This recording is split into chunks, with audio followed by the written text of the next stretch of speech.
Em nome do Pai, do Filho e do Espírito Santo. Amém.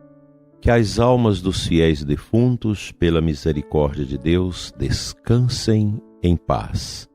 Amado ouvinte, que é Dom Adair, Bispo de Formosa, rezando com você, com sua família, com a sua paróquia, com a sua comunidade, neste mês bonito, mês em que nós reverenciamos com saudades a memória dos nossos falecidos, a quem nós recordamos nas nossas orações em sufrágios pelo seu descanso eterno junto de Deus.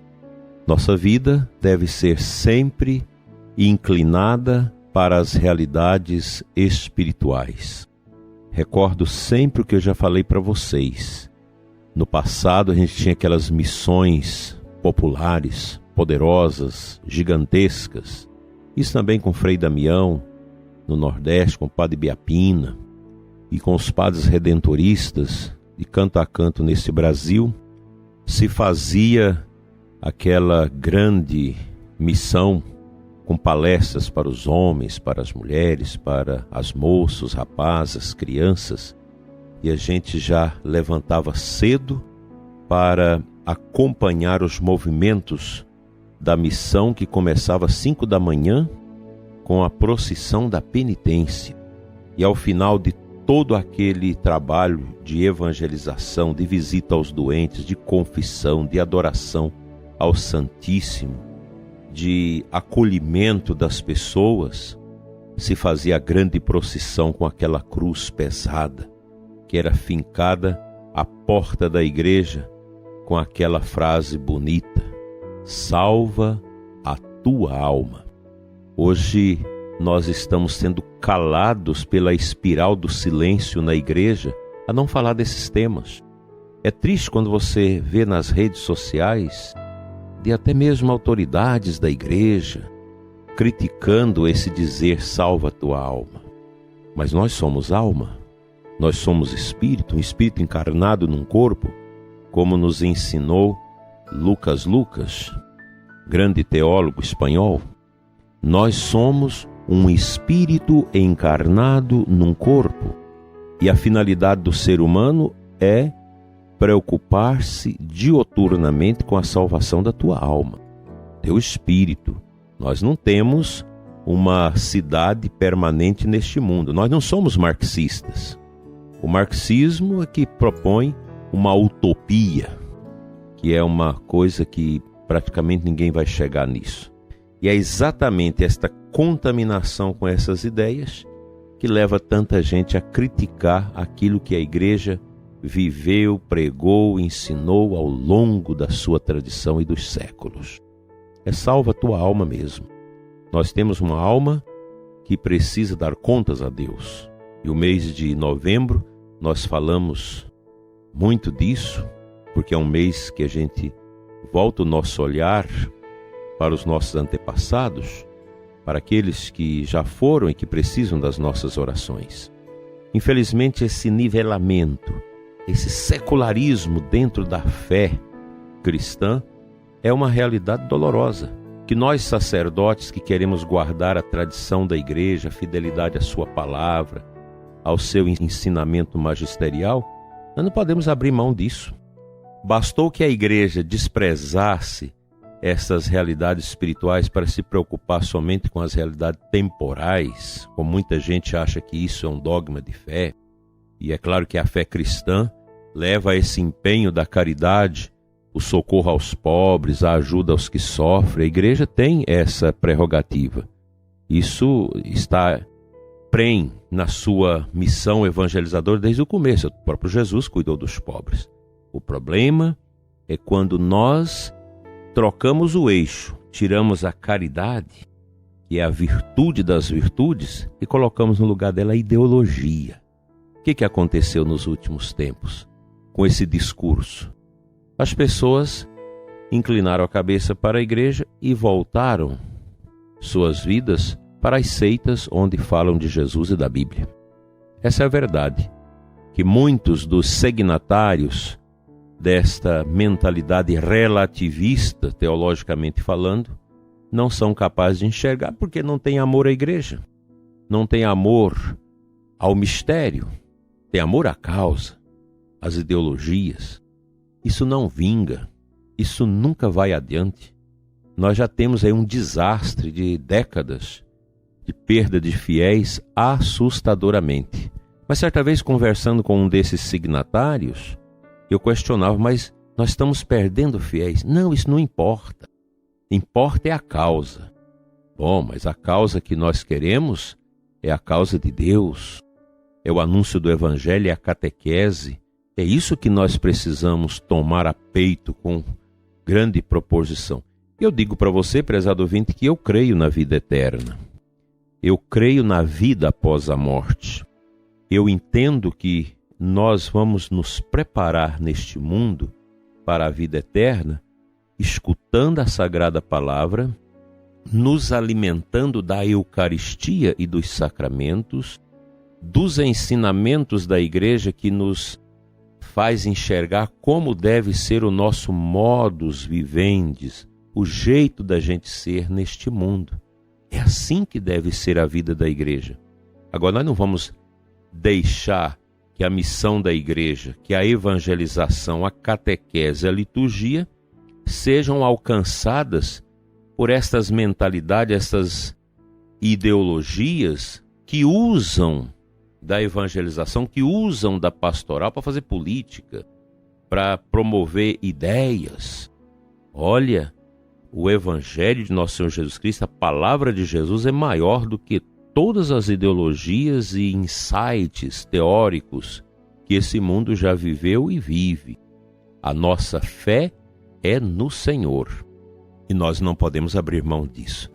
Por isso eu te convido, querido diácono, religioso, seminarista, nossos sacerdotes, vamos fazer da nossa diocese um lugar onde se prioriza as virtudes teologais, a fé, a esperança e a caridade, despojadas dos adereços que a gente chama de carrapatos, que vão grudando nas coisas da igreja para pesar a missão e pendê-la para o horizontalismo e não para o verticalismo, para o sobrenatural.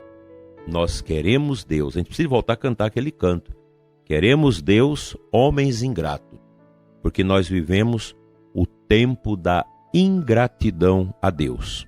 E você, como está a sua fé?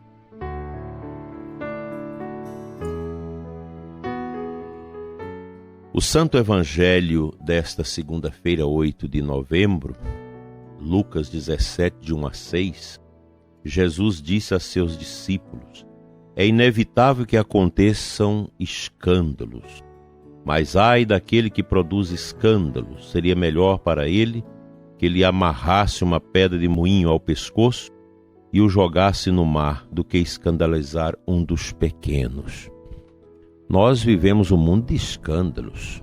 Os escândalos estão por toda parte, no mundo civil, no mundo religioso. Quantos escândalos na vida da igreja? Agora, eu não vou deixar que a mídia, que também é escandalosa, que usa de todos os escândalos para tirar minha fé, para me levar ao desatino de perder a minha fé católica, por causa de escândalo desse ou daquele homem de igreja, aquela mulher de igreja, desse leigo, daquela leiga, daquele agente, etc. Não, nunca. Nós não vamos deixar. E quando o Nosso Senhor fala do escândalo, aqui também há o escândalo da fé.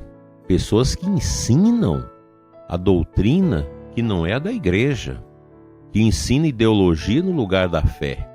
Eu sou testemunha disso, fui contaminado por isso durante muito tempo. Depois a gente vai ler, vai meditar, vai rezar e você vê quantas bobagens nisso.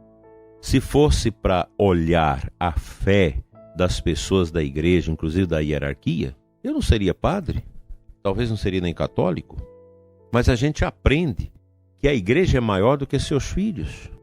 E eu só tenho a agradecer aos padres que eu conheci na minha infância, padres maravilhosos, dois bispos maravilhosos, Dom José Chaves, Dom Prada, Monsenhor Juarez, Frei Eusébio, Frei Marcos, Dom Agostinho, grandes santos, padres abençoados, de quem eu nunca vi um escândalo, que respeitava a gente como coroinhas, como crianças. Então essa balela de, porque agora não vou mais à igreja porque teve um caso de pedofilia. Quem pratica essa barbaridade tem a justiça para cobrar, onde é o foro para ele pagar por esses males, por esses escândalos aqui na terra. E depois Deus toma conta no julgamento após a morte. Mas o que eu digo para você, prezado ouvinte, eu já vi muito escândalo na igreja, mas a igreja continua santa. Miserável é aquele que macula o nome da igreja. Mas não vamos ficar pensando que escândalo é só na ordem sexual, é só nessas práticas comportamentais. Hoje, o grande escândalo que nós vemos é o escândalo da negação da fé. Gente pregando aquilo que a igreja não ensina. Gente querendo levar a missão da igreja para um caminho que não é o caminho do reino. Quando a gente contempla o terço luminoso de Nosso Senhor, criado por São João Paulo II, quando começa lá o batismo de João no Jordão, o milagre das bodas de Caná e depois o anúncio do reino. Isso é grandioso.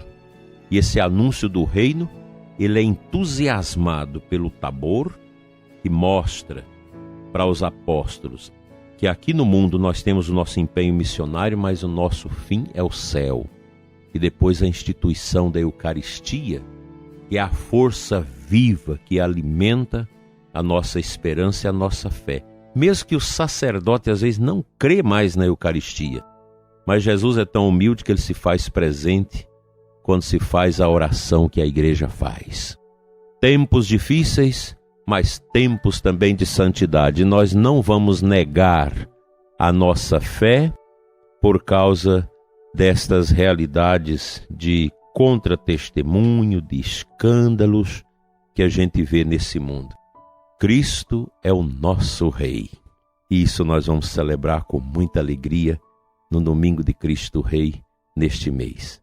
Que o seu dia seja um dia de amor a nosso Senhor e de um grande amor também à igreja e a tudo aquilo que ela nos ensina na sua belíssima tradição nestes 2000 anos.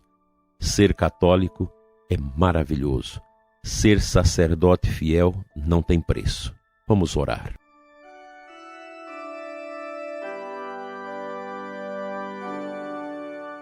Pai de bondade, Deus de amor e de eternidade, te consagro nesta manhã de segunda-feira o ouvinte deste programa, suplicando, Senhor, pelas suas necessidades, pela sua família, pelo seu trabalho.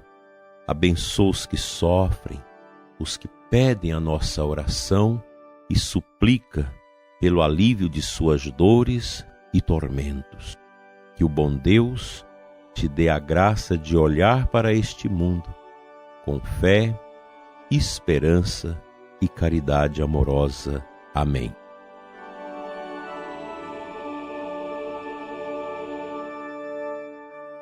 O bom Deus te abençoe e te guarde hoje sempre, em nome do Pai, do Filho e do Espírito Santo. Amém.